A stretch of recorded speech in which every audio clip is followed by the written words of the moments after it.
I'll be the last one left when the lights go out. I'm down to one last breath, but I can't stop now. We all fall down sometimes, yeah, but that's just life. So cross my heart and hope to die. Baby, I was born to fight the fear when I feel like dying. I'm trying to fly high, but I'm not a pilot, can't deny it. There's some days I feel idiotic, just a product of a system where you're lucky just to make a dollar. That ain't gonna stop me cause my grind's contagious. I'll do what it takes to turn passion to paychecks. And if I go down, I'ma do it on my terms. And every single problem brings a lesson that I learned. The darkest nights, when things seem so broken, it's hard to shine, but I still try. I'll be the last one left when the lights go out. I'm down to one last breath, but I can't stop now. We all fall down sometimes, yeah, but that's just life. So cross my heart and hope to die. Baby, I was born to fight. That's right. Baby, I was born to fight.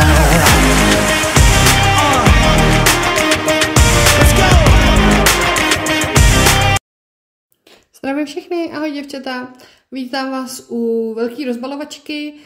Já už jsem tu první krátkou vlastně dávala na Instagram před nějakou dobu a teprve teď jsem byla schopná dát dokupy i tu druhou část takhle pěkně pro Instagram.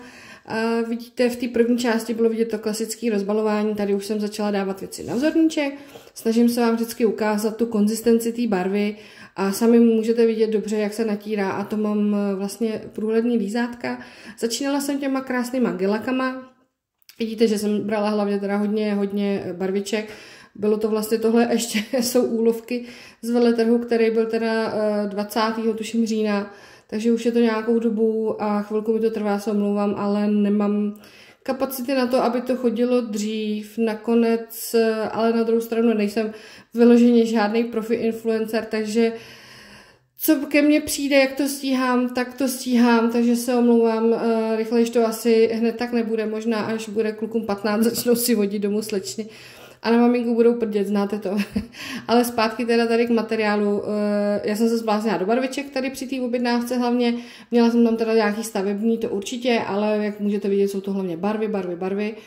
A musím teda říct, že jsem měla asi šťastnou ruku, nebo tím nechci říct, že by teda Aglie samozřejmě má kvalitní barvy, ale známe to, každá značka, občas se stane, že prostě v té objednávce je barva, která vám tak úplně nesedne konzistencí, není úplně topová jako na tu krivost.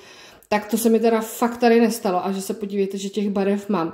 Můžu fakt vám říct, že v 90% z nich, teď teda zpětně si už nespomenu, která to byla, ale 90% z nich jsou na první dobrou, včetně těch gelaků, jo, který já obecně moc nemám ráda, mám radši ty barevné gely, ale ty gelaky od Aglie fakt až na jeden, a to nebyl teda ten dnešní nějaký ten gelak z dneška tady z té ukázky, ty jsou oba perfektní, tak až někdy to byla nějaká růžová pastelka, tak to nebylo úplně jako topový, jak bych si představila, ale tady ty teda kryly všechny na první dobrou, asi snad možná 2 nebo 3 barvy, kryly na 2 tenký vrstvy, což je úplně samozřejmě standard. Důležitý, aby ty vrstvy nebyly prostě tlustý, že jo, kde vám to potom tu modeláž celou zaobalí, udělávám z toho baculatou tu modeláž, nedej bože herbolatou, to je taky další věc, která je dobrá u barev.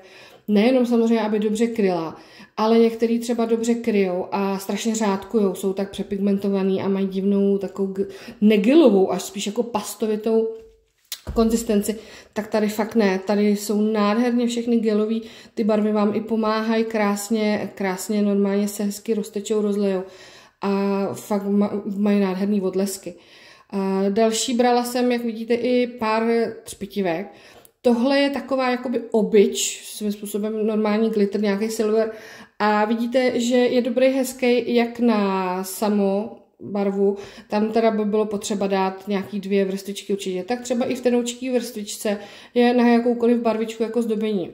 Ale teda tyhle ty třpitky z řady Platinum, ty vám můžu doporučit, podívejte na první dobrou, první vrstva, ale to má odlesky jak blázen. A tady na tu zlatou, já jsem teda příznivcem spíš stříbrných barev, ale tady z té zlatý já jsem úplně hotová. Už jsem jí dala několika holčinám, protože to je krásná, jemná, přitom výrazná zlata.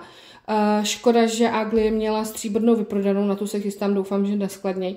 Takže právě místo toho jsem vzala teda ten obyčejný v úvozovkách Silver Glitter, který už jste mohli vidět předtím. Ale já ho nelituju, on má zase fakt krásnou, když jsem ho na vzorníku srovnala třeba s jinýma stříbrnýma, který mám, tak musím říct, že ta stříbrná je taková ten typ obyč, ale zase dobrý je, že když je v tenký vrstvě, tak se dá fakt použít jako zdobko.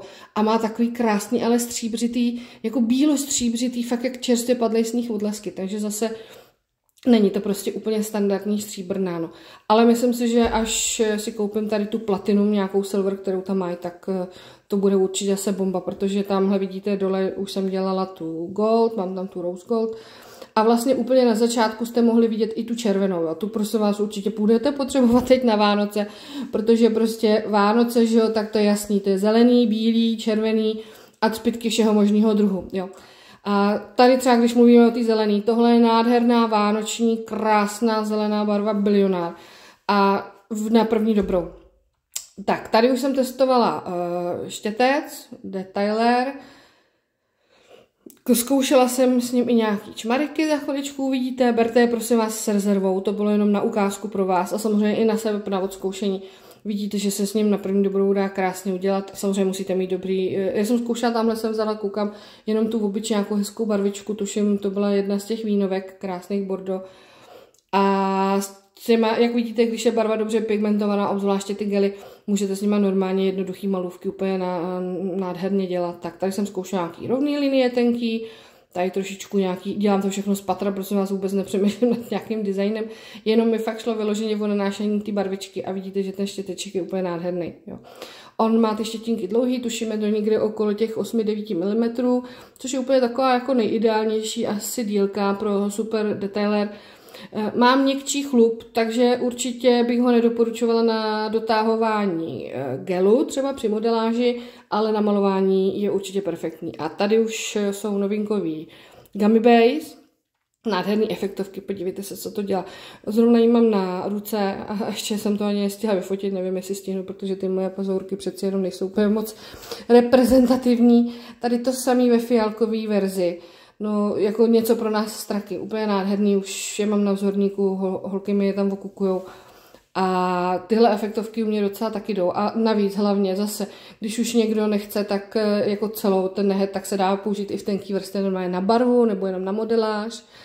Tak tady mám novinku Polymaster Clear, který jsem konečně zakoupila, protože já mám jenom ten Iconic čistý. A chtěla jsem zkusit hlavně právě průzračnost a práci i tady s tím, proto jsem si koupila jenom maličky. Já vždycky, když chci něco otestovat, jestli mi to sedí, tak koupím radši 15. Tady nádherný Polymaster pro změnu se třpitkama. Podívejte se, nádherný, jemný, zlatavý, zlatavo-stříbrný. A práce s těmi, jako já jsem na ty polymástry na všechny, nemůžu ani proti jednomu něco říct. Práce se všema je absolutně stejná. Tady ten třpitkatej samozřejmě možná maličko tuší, protože to ty třpitky dělají. Ale jak jste viděli s tím štětcem, byť je to trošku samozřejmě zrychlený, tady děkuju za dáreček teda.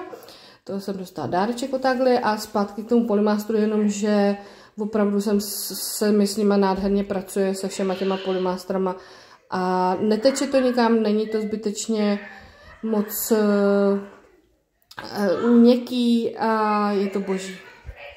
A já jsem se zase rozkecala, nechala jsem se unést, ale my už jsme na konci, tak jste se doufám pěkně pokochali barvičkama, moc děkuju, mějte se, ahoj.